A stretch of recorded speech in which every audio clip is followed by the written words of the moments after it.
The Richmond Slave Trail is a walking trail that chronicles the history of the trade of enslaved Africans from Africa to Virginia until 1775, and away from Virginia, especially Richmond, to other locations in the Americas until 1865. Here we see the first three markers. Spanning nearly 350 years, the transatlantic slave trade displaced over 12 million Africans from their native lands to foreign soils. The victims experienced unimaginably inhumane, horrific circumstances as they crossed the Atlantic Ocean, a journey known as the Middle Passage. Their destination? The New World, primarily Brazil and the Caribbean. Roughly 4%, more than 480,000 of the Africans who had been torn from their homeland stepped onto the North American seaboard. The ships bringing slaves across the Middle Passage would cram as many slaves as they could into below-deck compartments about 3 feet high, where temperatures could reach close to 90 degrees. The stench was so horrid that even if there was room, the ship's officers couldn't enter the holding cells.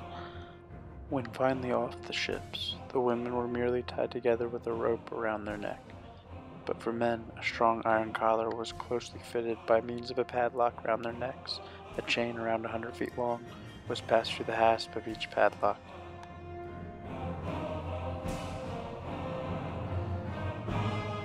Our next marker depicts the Creole Revolt. In October of 1841, Madison, Washington, and over 100 other men were sold from Richmond's slave jails and ordered for export to New Orleans. Shortly after leaving the port at Hampton Roads and setting sail on the high seas, Washington rallied 18 of the other enslaved blacks and planned to take control of the ship. Secretly freeing themselves of their shackles and chains, the men surprised the crew on deck, seized hold of their weapons, and demanded the Creole set a course for Nassau, a British-governed port in the Bahamas.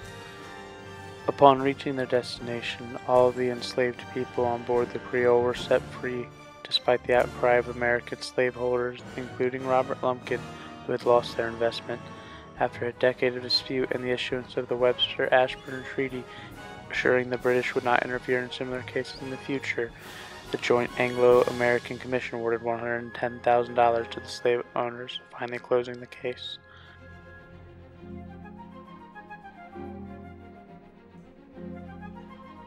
This marker describes how Richmond itself developed as small markets located on the falls of the James, so it is only natural that the slave market would thrive here.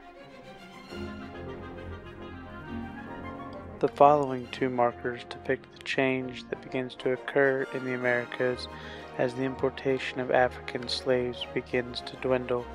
There was a notion by Americans in the early 1700s that African slaves, if freed, would be an economic burden, but by the late 1700s, Quakers and other small groups had begun to ban slavery. In 1778, Virginia passed a law banning the importation of slaves, but since Richmond was such a large slavery hub, they were able to change to an export business for the next 100 years. Virginia's early and widespread production of tobacco led to severe soil exhaustion throughout large portions of the state, decreasing the productivity of many agricultural farms. This condition, coupled with the natural increase in the enslaved population, led to a surplus of laborers, and many Virginia communities found themselves with more enslaved Africans than they could support.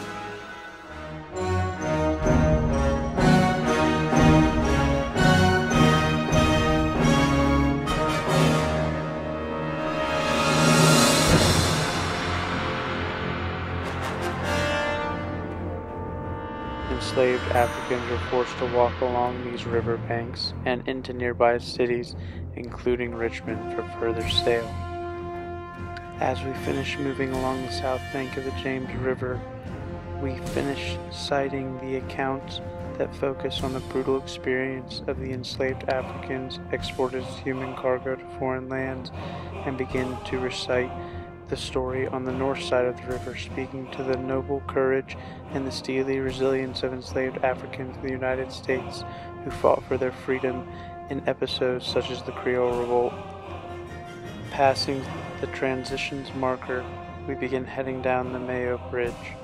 Ahead, various markers along the trail describe the lives of enslaved Africans after crossing the James.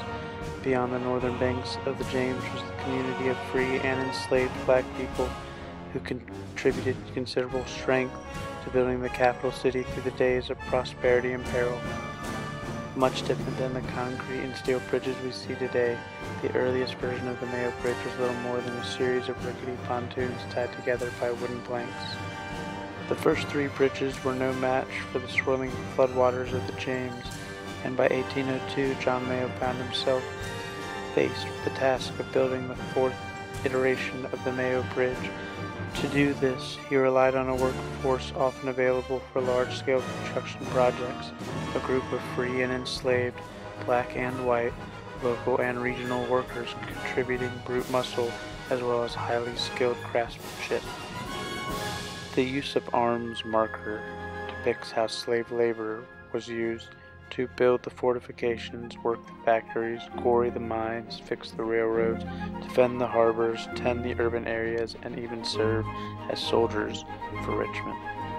The James River and Kanawha Canal markers show how in Virginia and the rest of the United States waterways, both rivers and man-made canals, served as main avenues of commerce. Ships from across the Atlantic and from other American ports transported goods that were transferred to smaller ships and bateaux, small boats designed to navigate shallow water, which in turn carried them further into the interior.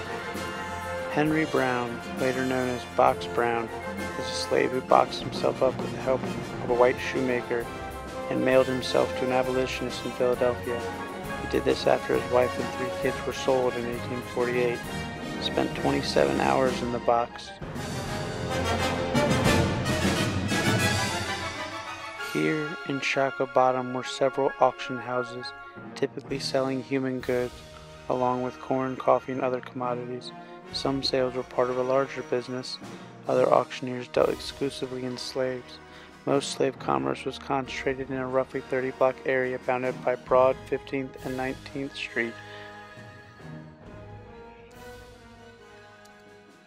Dedicated in 2007, identical statues reside in Liverpool, England, Benin, West Africa, and Richmond, Virginia, memorializing the British, African, and American triangular trade route, now identified as the Reconciliation Triangle. Traders profited from delivering over 114,000 Africans to Virginia between the 1600s and the American Revolution, and at least 337,800 to other North American places before 1808.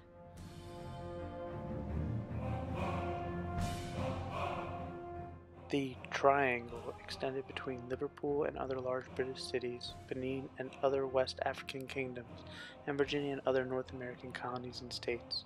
Profits from the sale of enslaved Africans, profits from the commodities they produced, and the benefits of these products in Anglo-American lifestyles financed major British and North American economic development.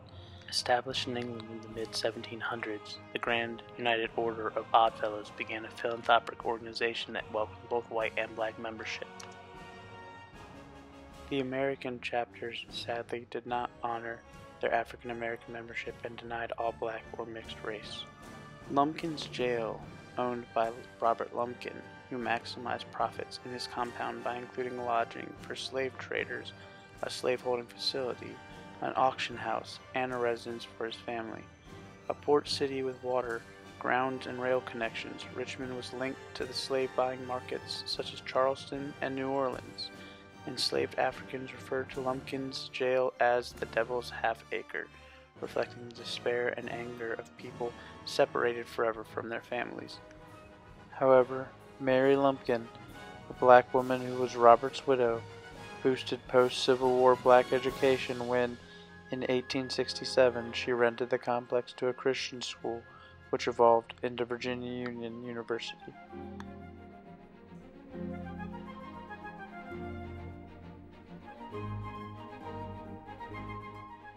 Our final stop is the First African Baptist Church, which was founded in 1841, after white members of the First Baptist Church sold the building to its first 1,000 African American members, both free and enslaved, for $65,000.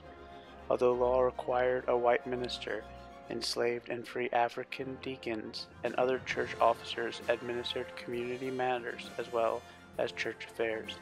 The church became a center for Christian worship and an anchor for free and enslaved community development. I hope you have enjoyed the Richmond Slave Trail, a path of resilience, of strength, of conviction. The trail follows the path of a heritage that has been challenged and broken by the chains of supreme degradation and yet still found inspiration within itself. Please walk upon this trail, continue this journey, and accept the history revealed, for it is our history. May every step lead us all to a brighter future.